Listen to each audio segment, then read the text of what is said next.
Republicans reign. Glenn Youngkin, the projected winner in Virginia's high-stakes battle for governor, a stunning reversal in a solidly Democratic state. All righty, Virginia, we won this thing! Narrowly defeating his Democratic opponent, former Governor Terry McAuliffe, in a state President Biden won by 10 points just 1 year ago. That is why there in the Oval Office there's a big red warning light flashing right now after what happened in Virginia with the Republican winning. Could be a red flag for the upcoming midterms for Democrats. Okay. I know there were a lot of factors here, but whatever this was, that definitely didn't help. I mean, I guess you know what they say, dance like nobody's voting for you. And what's especially shocking about this result is that Joe Biden won Virginia by 10 points just a year ago. That is a huge swing, people. That's like a Kim Kardashian going from Kanye to Pete Davidson level swing. Now, on the one hand, this is just one race to lead one state. Please don't get me wrong. But as you heard, it could also be a bellwether of the things to come in the midterms next year. You know, the same way your girlfriend saying, that guy's cute, is a bellwether that you're going to be single soon. So, why did Democrats do so badly in Virginia last night? Well, it depends on who you ask.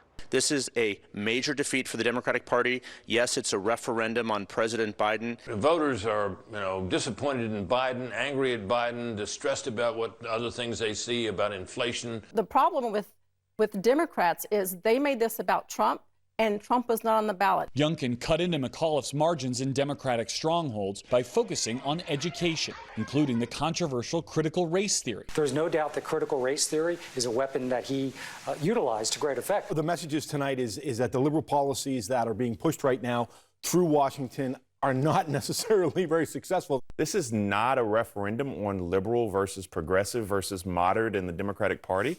This is a referendum on the fact that they haven't gotten anything done. Oof. All right, it would be bad enough if Democrats had one reason they lost, but they have like 50. I mean, it's Biden's unpopularity, it's worries about the economy, it's the fact that the pandemic is still hanging around like the Tootsie Rolls 3 weeks after Halloween, and then there's strategy problems. I mean, Democrats kept trying to fire up their base by making this race about Donald Trump. But here's the thing, Trump wasn't running.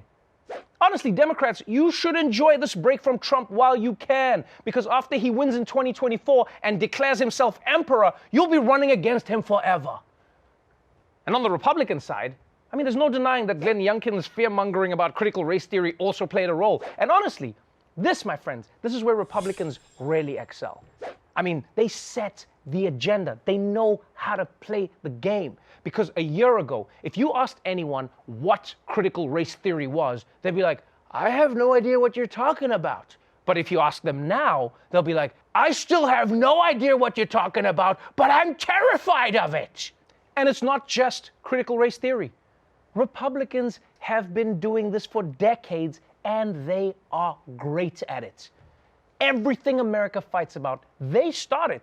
All these culture wars. The trans people want to use your bathroom. The gays want to defile marriage. There's a war on Christmas. They're trying to kill Santa. Dead people and illegal immigrants are voting. It's all them. Smart. What you need to understand is, if they can set the agenda, then they can choose the fight. Like if I'm going to fight Floyd Mayweather, I'm not going to choose to fight him in the ring.